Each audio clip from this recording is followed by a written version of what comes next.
BSc part second mathematical physics paper second.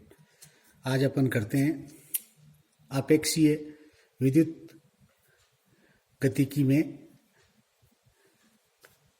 आवेश तथा धारा घनत्व के लोरेंज रूपांतरण, Lorentz transformation of charge and current density. धारा घनत्व और आवेश का आपेक्षीय भौतिकी में पूर्ण रूप से अलग भौतिक राशि नहीं गिनते हैं, यानी कि आपको आवेश धारा घनत्व और आवेश घनत्व को, इसके कारण एक जड़त्व निर्देश तंत्र में स्थिर आवेश वितरण दूसरे गतिशील निर्देश तंत्र में धारा वितरण की तरह दिखाई देता है। मिन्कोवास्की स्पेस या मिन्कोवास्की आकाश में आवेश घनत्व रो और धारा घनत्व जे वेक्टर को समूह रूप में चतुर्थ विम या फोर करंट डेंसिटी या धारा घनत्व सदिश जे म्यू वेक्टर से प्रदर्शित करते हैं। जे म्यू जिसमें कि नीचे की ओर आपको कोवेरिएंट में लिखा है, तो आपके यहाँ मिन्कोवास्की इस केस में कोवेरिएंट और कंट्रावेरिएंट में अंतर नहीं होता, तो इसको लिखा है कि J mu vector is equal to J यानी कि 3 वेक्टर कोमा आई सी और रो ब्रैकेट बंद, जो इस प्रकार समझा जा सकता है। ये इसका एक नोमेनक्लेचर इन्होंने कहा है कि ऐसा आएगा। इसको हम कैसे समझें? माना अल्पांश आयतन dv में परिबद्ध आवेश हो तो आवेश dq का मान होगा dq is equal to rho dv। dv को x1, x2, x3 d अल्पांश में रूप में लिख दिया। चतुर्थ वियम विस्थापन सदिश dx म्यू से दोनों तरफ से गुणा करने पर, यहाँ पे विस्थापन सदिश लिखा है, तो विस्थापन सदिश की क्या खास बात है कि विस्थापन सदिश ही दो बिंदुओं के मध्य लिखा जाता है।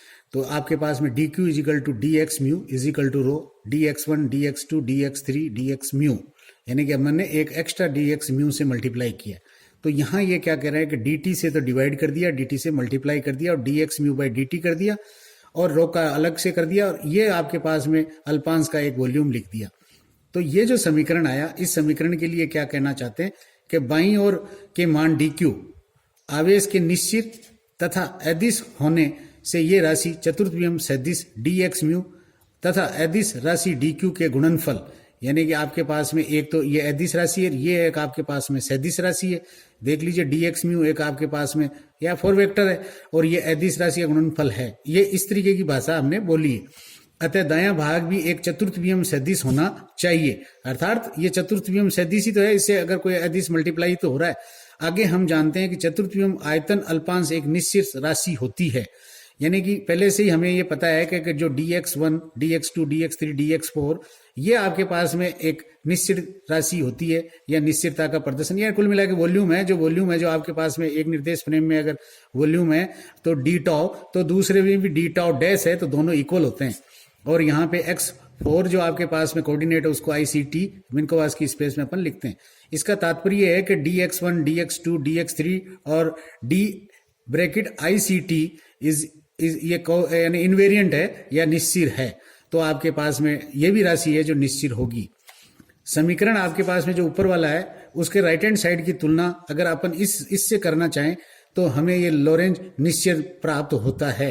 यानी कि लोरेंज निश्चित प्राप्त होने का मतलब क्या हुआ इसका, क्योंकि आपके पास में राइट हैंड साइड की तुलना कीजिए तो ये भी एक आपके पास में टुकड़ा है जो क्या मिला आपको, कांस्टेंट राशि मिली। तो ये कह रहा है ये बचा हुआ हिस्सा है जो एक चतुर्थ वियम वेक्टर होना चाहिए। माना कि इसे निम्न चतुर्थ सदिश लेते हैं। अब हम ये प्रूव करेंगे कि ये जो चतुर्थ सदिश है इसकी किस प्रकार की वितरण जो ऊपर जो किया हुआ है उस टाइप में आता है या नहीं आता है।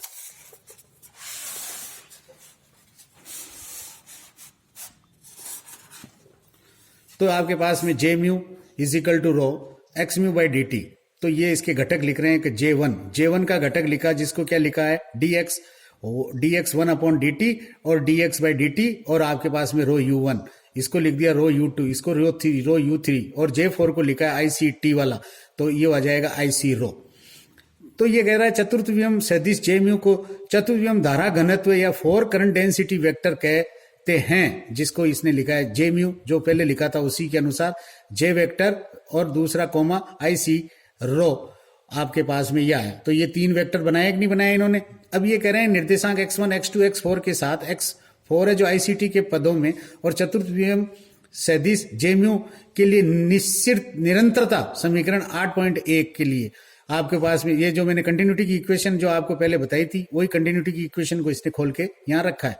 तो ये आपके पास में डेल जे अपॉन डेल x1 और प्लस आपके पास में डेल जे अपॉन डेल x2 और डेल जे अपॉन डेल x3 और plus del ICT rho upon del x4।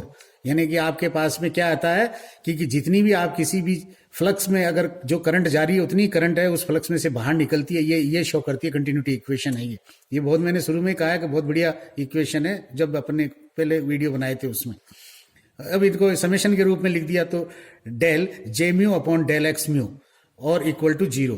तो ये कह रहा है कि ये डेल संकारक हमारे पास में 4 डायमेंशनल डेल संकारक बन गया। तो जैसा कि जे म्यू एक चतुर्विम सदिश है, तो इसके एक स्थिर जड़त्वीय निर्देश तंत्र एस से दूसरे जड़त्वीय निर्देश एस डैश में एस के सापेक्ष एक्स दिशा में v वेग से गतिमान है। तो लोरेंज रूपांतरण समीकरण की सहायता से रूपांतरण इस प्रकार से लिख सकते हैं। तो अब हमारे पास में क्या हुआ, ये ढांचा खड़ा हो गया। ये जो ढांचा खड़ा हुआ तो इस ढांचे के पहले हमने ये पता कर लिया कि J1 की किस प्रकार की प्रचलन है या किस प्रकार का फॉर्मूला है, J2 का किस प्रकार का, J3 का कैसा है, J4 का कैसा है। अब इनके अगर रूपांतरण हम कर लेंगे तो हम क्या कहेंगे कि हमने जे म्यू के रूपांतरण लोरेंज रूपांतरण कर लिया। तो ये देखिए आप इसने ये कह रहे हैं कि लोरेंज रूपांतरण किस प्रकार से लिखे जाएंगे।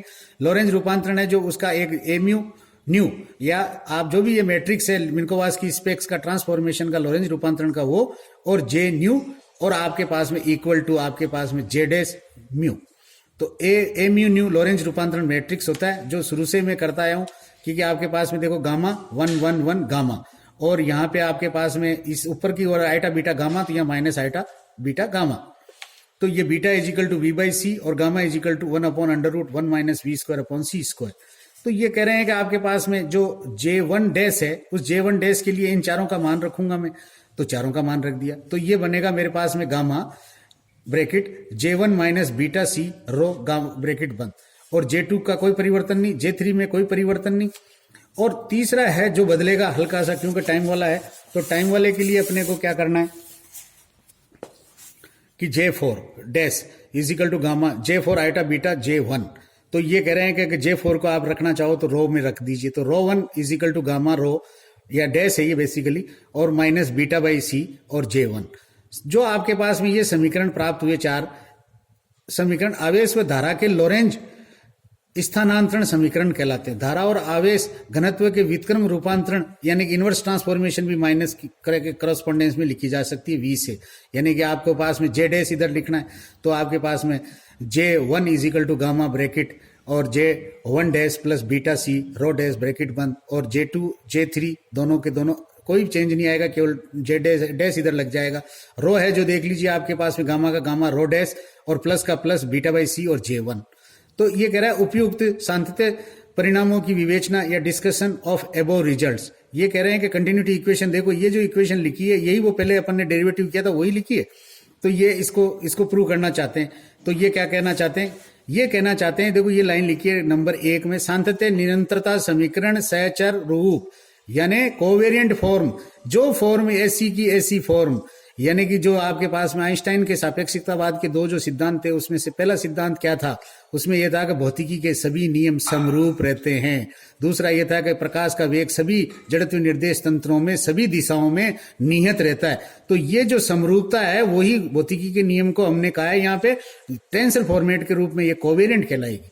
तो यहां से देखिए आप इसको करेंगे तो आपके पास में ये आया, इसी को क्या किया इन्होंने ये फॉर्मेट लिखा, इस फॉर्मेट में ये मान ये रख रहे हैं। तो ये कह रहा है कि जो पहले किया था वैसा का वैसा ही, तो डेल यानी कि ये डेगर आ गया, डेगर संकारक आ गया आपके पास में। तो डेगर संकारक जो आया उस डेगर संकारक के लिए क्या किया, ये उसका सहचर्य रूप है। यानी कि आप अगर इसी डेगर को क्या कीजिए, अगर एस डैश फ्रेम में लिखना है तो यहां एक्स डैश आ जाएगा। अब देखिए विशिष्ट स्थिति पर्टिकुलर केस है, पर्टिकुलर केस में क्या है कि निर्देश तंत्र एस में आवेश वितरण स्थिर है, अतः धारा घनत्व जेडेस का मान 0 होगा। आपके पास में कोई भी स्थिर निर्देश तंत्र है, उस स्थिर निर्देश तंत्र में आवेश वितरण स्थिर है तो धारा का मान तो उसमें 0 होगा। यानी कि आपके पास में J इज इक्वल टू 0, तो तीनों फैक्टर 0 आ जाएंगे। धारा घनत्व के स्थानांतरण समीकरण यानी कि J डैश वाले में क्या होगा, J डैश में देख लीजिए आप आपके पास में क्या बना, यानी कि आप अगर J1 का मान 0 रख दोगे तो ये आ जाएगा माइनस गामा V और रो, और आपके पास में गामा का मान ये रखोगे तो आपके पास में minus V rho upon under root 1 minus beta square आ जाएगा, और J2 0 हो जाएगा, J3 0 हो जाएगा। तथा आवेश घनत्व के स्थानांतरण समीकरण, यानी कि जो ऊपर की तरफ जो ये थर्ड वाला है या ये थर्ड वाला है, उससे देखिए आप, यानी कि रो डैश है जो क्या बनेगी गामा रो, और gamma rho is equal to आपके पास में rho upon under root 1 minus beta square. ये बहुत ही स्ट्रॉन्ग पैरामीटर है, इस स्ट्रॉन्ग पैरामीटर पे लोगों ने बहुत रिसर्च की। सी है आवेश की निश्चिरता, इनवेरियंस ऑफ चार्ज। यहां था कोवेरियंस ऑफ चार्ज, यहां है invariance of charge. Invariance of charge जो आपके गिगलिन रूपांतरण में मैंने बताया था कि जो आपके पास में विस्थापन सदिश होता है वो क्या होता है, वो इनवेरिएंट होता है या इनवेरियंस होता है, यानी कि उसके अंदर कोई बदलाव नहीं आता। या जो 4 वेक्टर है, उन 4 वेक्टर के आपके पास में लोरेंज जो रूपांतरण है, उन लोरेंज रूपांतरण का जो वेक्टर है एस स्क्वायर, वो भी क्या होगा, इनवेरियंस होता है। इसी प्रकार से चार्ज भी इनवेरियंस है, अर्थात अगर आपके पास में क्यू चार्ज है और दूसरे में डैश चार्ज अगर देख रहा हूं मैं, तो डैश यानी कि दोनों चार्ज इक्वल होंगे। तो देखिए V ये आपके पास में वॉल्यूम लिखा तो ये अल्पांश लिखा, और ये कह रहा है आवेश है जो dq डैश होगा, तो dq डैश लिख दिया। अब आपके पास में देख लीजिए ऊपर वाला ही काम में लिया है, ऊपर वाला काम में लिया तो ये क्या कह रहा है कि जो आपके पास में अनुपात है, ये वॉल्यूम है, वॉल्यूम का भी ट्रांसफॉर्मेशन ठीक इसी प्रकार से आपके पास में होगा। यहाँ आपके पास में वॉल्यूम वाले रूपांतरण में क्या है, देखिए अपन जानते हैं कि आपके पास में x1 में परिवर्तन आता है, x1 में परिवर्तन है, यानी कि लंबाई में संकुचन, ये लंबाई में संकुचन की वजह से ये वॉल्यूम में संकुचन आया। तो यहां देखिए dq dash is equal to आपके पास में, इसको मैंने चेंजेज किए तो क्या हुआ, इसमें भाग दिया हुआ है, जिसको यहाँ मल्टीप्लाई कर दिया, तीनों को मल्टीप्लाई कर दिया, तो आपके पास में क्या हुआ, यानी कि rho upon 1 minus V square upon C square. और ये देख लीजिए ये ऊपर पड़ा हुआ ये कैंसिल हो जाएगा, तो आपके पास में रो dx1 dx2 dx3 यानी कि dq डैश, ये आपके पास में किसके बराबर है, dq के। अर्थात यहां देख लीजिए आपने ये वाला जो चेंजेज किया, किसमें किया, इसमें चेंजेज किया, इसके ट्रांसफॉर्मेशन में ये रखा, ये सब आपको समझ में आ गई। तो कुल मिला के इनवेरियंसी किसे कहते हैं कि एक निर्देश फ्रेम में उसका जो भी चार्ज या आवेश है, उस आवेश का मान, और एक आपके पास में दूसरी जो निर्देश तंत्र है, जो जड़त्वीय निर्देश तंत्र है, उसमें आवेश का चार्ज समान होता है, इसे इनवेरियंसी कहते हैं। वेक्टर के अंदर हमारे पास में 4 वेक्टर में एस स्क्वायर होता है, अतः एस डैश तंत्र में मापा गया आवेश एस तंत्र में समान है, या आवेश विद्युत आवेश का मान लोरेंज रूपांतरण में निश्चित है। ये जब है जब विद्युत आवेश घनत्व का मान अपेक्षित स्पर्श निश्चित नहीं है, क्योंकि rho dash is equal to rho upon under root 1 minus V square upon C square. ये मैंने शुरू से ही कहा था, ये बहुत स्ट्रॉन्ग पैरामीटर है, ये चीज नहीं पैदा हुई। धन्यवाद।